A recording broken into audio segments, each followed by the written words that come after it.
I found myself stuck in a nightmare, unable to wake up. It was a colourful, sickening dream, most likely. It was brought on by the fear, pain and drugs being pumped and forced into me at the time. I had become lucid at some point in my waking nightmare. I found myself in the incredibly real feeling kill room. I could feel the tiles underneath my bare feet, and staring at the bright light made me squint my eyes, just like in real life or in the video game Harold sent me. I was stuck in another simulation, like a prison, another reality of hell, created just for me. I could hear my son crying for me, and somehow I knew it was my funeral. I could hear Tony screaming that it was all Mel's fault. No, Tony, Mel was tricked too, I told him as he lay bleeding on the tiled floor next to me. Then who killed Stinton, you idiots? Who got him killed? I turned to see Stinton standing next to me. His breath as bad as Harold's was in the waking world. Half of Stinton's face was missing and just stood there, gargling blood out of his mouth. Hours passed within the dream. No, days passed. Damn. Maybe only seconds, but my stomach had railroad spikes sticking in them, and Harold teased me by pouring bleach down my throat. It's why it hurts when you breathe. Chug it like a good girl. He would cut his face with a knife and then cut mine. He would bust out his front teeth and then bust out mine. We share everything. His green eyes glowing a sinister glow. We will be a Hollywood power couple. You will even have a new, better son with me. There was a prick in my thigh in real life, and the nightmare faded away as I awoke to the actual nightmare, standing right in front of me. Harold of the Void stepped back from me, placing a syringe into his pocket. His goofy attitude was all gone now, replaced with a grim darkness in his countenance. Both he and I were cleaned up from the vomit, but I was still tied up in my Y position on the slanted table. I had thought long and hard about what to do with you once I finally had you here with me. I considered using a light touch to break you in, but maybe you need something harsher. Your own personal growth in life is over now, but you still have a lot more days ahead of you, pet. He explained like he was talking to a schoolchild. Your own journey in life had ended the moment you were brought here. Now you exist for the fulfillment of my life. So I wanted to slowly bend you to my will and not let my excitement get the best of me, and I accidentally break you. I needed you to forget yourself and embrace pleasing me. Do you understand? I didn't answer. See? That's the sort of attitude I'm talking about. You're stubborn. I blame elitist third-wave feminism and your pretty privilege. I guess I'll have to use a hammer to break your shell. Then we will see if you are hard the whole way through. So here is the game. He exclaimed with crazy fervor, fully embracing the dollar bin joker shtick again. Or maybe it was like Jigsaw. He stormed out of the room, throwing back the black tarp, just to come back with Mel in that awful wheelchair. For such a strong, independent woman who doesn't need a man, you sure have left a lot of dead or disfigured men in your wake. Yes, I consider myself a feminist, but I had never said I never needed men in my life. And yes, I was very aware of how many people, that just happened to be men, had been hurt or killed trying to protect me. I grieved even now for Stinton, though I only knew him for the one day before he was murdered in front of me. I worried for Tony's recovery as he fought for his life in the ICU. I worried for my son, all alone, without his mother. I worried for Mel having been poisoned and tortured long before a finger was laid on me. Where was this asshole getting this from, that I hated men? He was projecting his own insecurities onto me. I hated him. We are going to have ourselves a game of choice. A game of decisions and consequences. Harold said, moving out of right in front of me so I could see Mel tied to the wheelchair behind him. Harold positioned us to facing each other, only feet apart. I know we probably looked terrible, but Mel looked like he was barely clinging to life. How much longer could he last? You see this tray of goodies right here? Harold said as he slid a metal tray over on a rolling stand. A couple of scalpels, Loaded syringes, pliers, cloth, and biggest of all, an industrial nail gun. He gave me a beaming smile with his immaculately white teeth. You see these 3 syringes? He waved his hand over them nonchalantly, and I gave them a passing glance of disdain. I used one of them to wake up your former employer, Sergeant Kilo Marine Sir. He should be coming around shortly. I need him to feel every bit of what you are about to do to him. It's the green one, okay? The little syringy with the green cap means it's good for you. Green for go. Okay, Blondie? Some uppers to make sure you two don't pass out on me, okay? So we can keep playing. Mel was indeed waking up. I was so glad he wasn't dead. He was blinking away his grogginess and was trying to see through his 2 swollen eyes. Dried blood caked his entire body, and he was still nailed to his chair by large spikes through his hands and metal wire wrapping around them. Now this one. He held a yellow cap syringe in front of me. This one is for caution. Whoever I stick with this syringe will go pretty numb. Take all the feeling away. This little yellow beauty can be a blessing or a curse during the game we are playing. It can grant you temporary relief from your pain. But I manufactured the numbing effect to wear off quickly so we can continue playing many rounds of our game. So be sure to keep that in mind before you start being a smartass with me just because you think I can hurt you. Once you get the yellow prick, I can always wait about 10 minutes for the serum to wear off. And then I'll hurt you again. What about the red one? I was tired of his routine, and I wanted him to get to the point. But I didn't want to incur his wrath again. I would have to find more subtle ways to rebel against my captor. This one? He asked loudly, grabbing the red syringe and feigning it like he was going to stab the needle right into my left eye socket. He stopped his strike only 2 inches away from my open eyeball.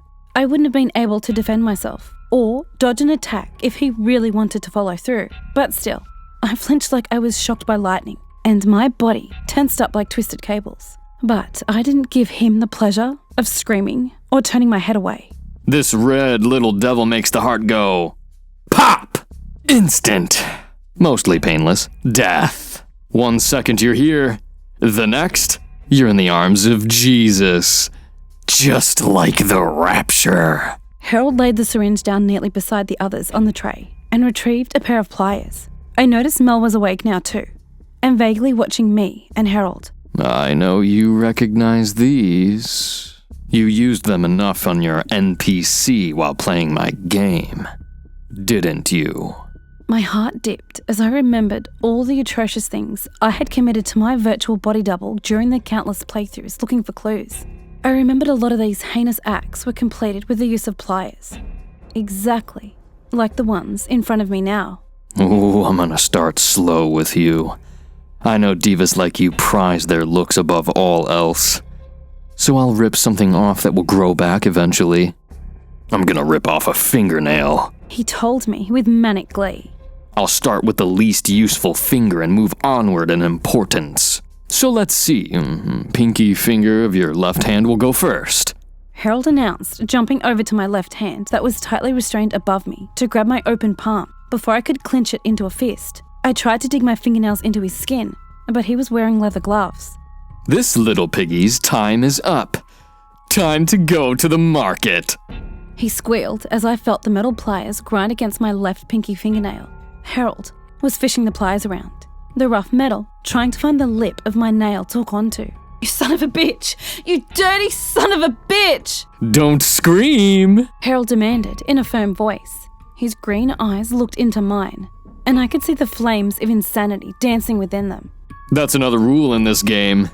You scream, something worse happens. So it would behoove you to be quiet during my adjustments of your person.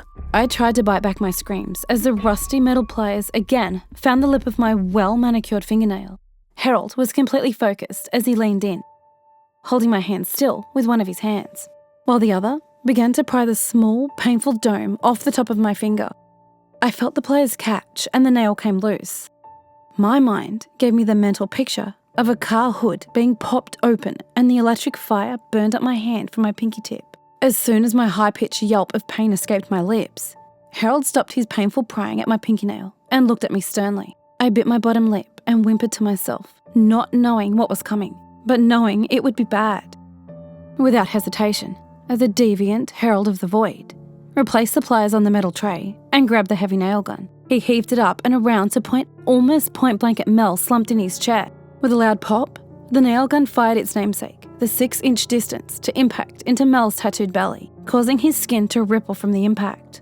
Mel screamed. He was fully awake now. The nail seemed to have disappeared into his massive belly, but as he screamed and constricted his stomach muscles, the metal tip of the nail became visible around the violent leakage of blood. You scream, he suffers with you. Harold said and slammed the nail gun back down on the tray.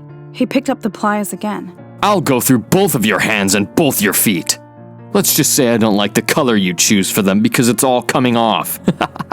And every time you shout or scream, I will pop a cap in old Mel here. I knew one of his speeches was coming. Let's just say I begin to grow a fondness for Mel. Harold chuckles, gesturing both hands at Mel as he struggled and breathed deeply. Like a big Samoan teddy bear. Am I right? He kind of fell into my lap. He was my first torture victim that wasn't an animal or a cadaver. I wanted my first to be you, but I was nervous. So I popped my torture cherry with this big ol' lug. And, you know, I guess I caught feelings. So he is your prize. You can keep him as a pet, if you win the game. I didn't know how I felt having another man getting between us, but, well, he isn't technically a man anymore. So I guess I have nothing to worry about. With horror, I just realized the truth. Mel was a bigger guy, and his belly obscured a lot. And I respected him too much to look at his private region during such an inappropriate time. But now, I had to look, and Harold was telling the truth. He had mutilated Mel down there. Hot tears flowed from my eyes. This was all my fault. He was kidnapped because his job was to protect me. I gave him the Griffith treatment. Pre-eclipse, mind you. The psycho standing in front laughed.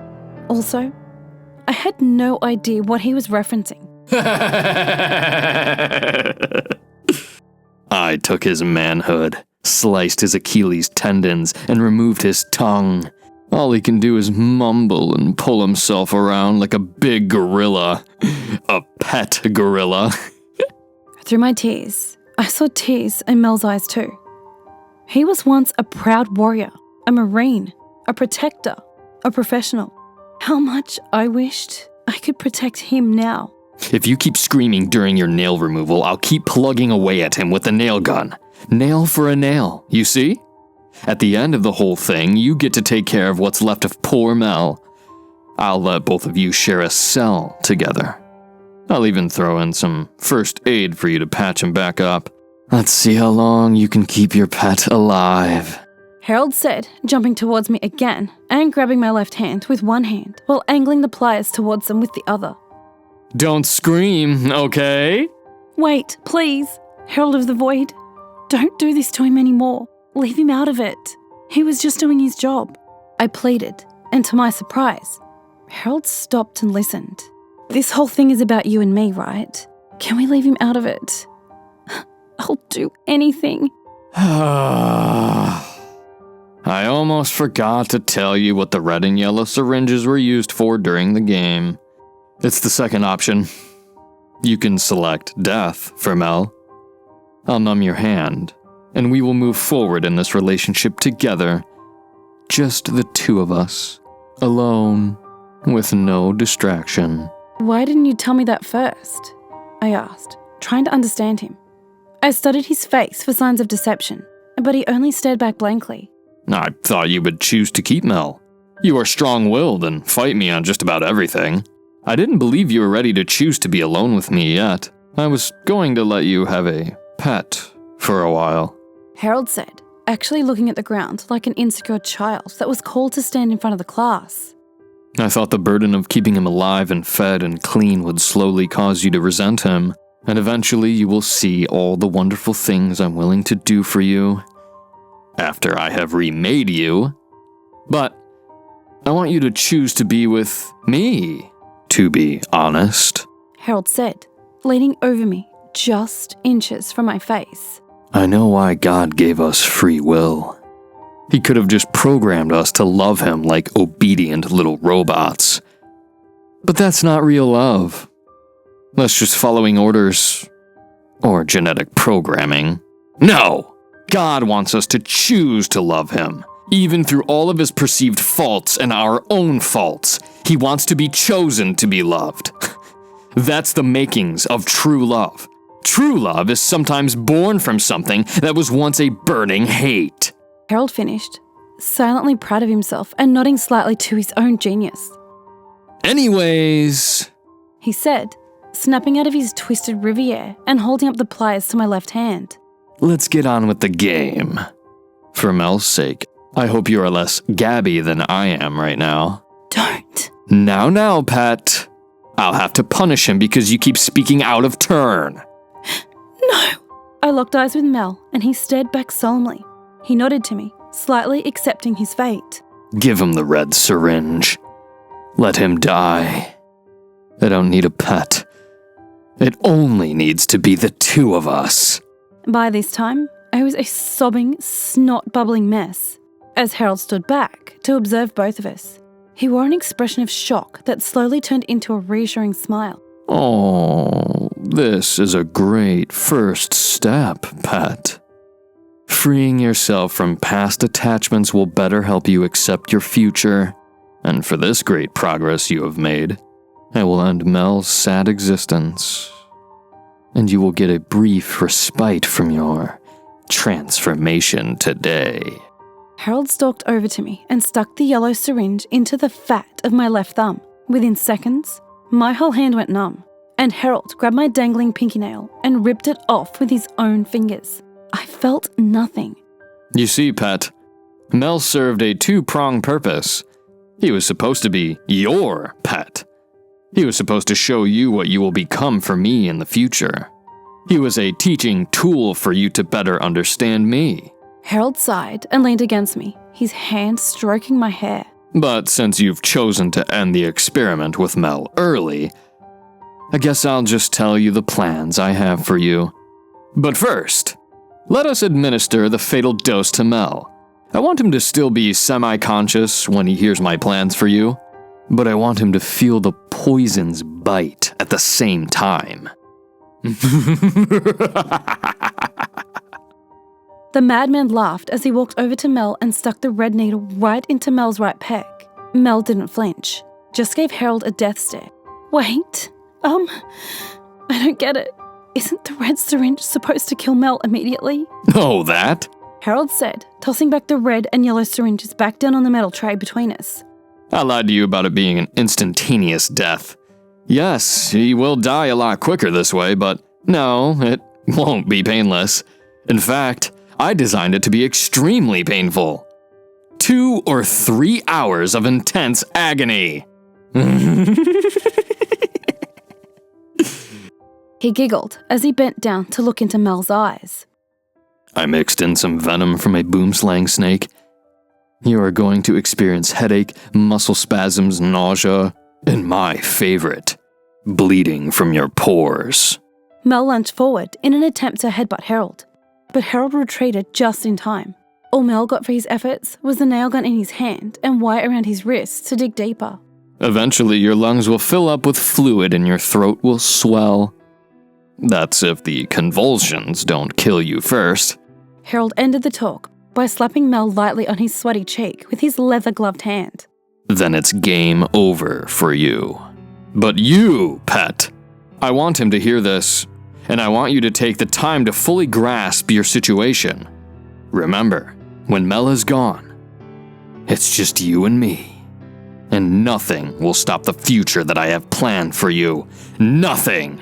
Once your mind has been broken, and you have fully accepted me as your god, I will transform you into my plaything. Harold reached out to play with my hair. Just imagine. You with no arms and no legs, and no responsibility or care in the world. I'll probably break all your teeth out too. I can't have you biting me. My stomach convulsed and I instinctively started pulling at my restraints. I'll take care of you, feed you, clean you, carry you. Eventually the public will forget about you. Even your son will have weeks or months where the thought of you will never cross his mind. You will be lost, fallen out of existence, but still mine, and no one else's. I began to scream at him. Not words, just primal screams of fear and rage. He had taken everything from me, and I saw no way of escaping the morbid future he had planned for me. Sorry to cut off like this. I thought I could tell the rest of what happened tonight, but fuck, this is a lot longer than I can fucking remember. All of this has brought up painful PTSD memories. I need to lie down. I'll tell you the rest next time. I promise.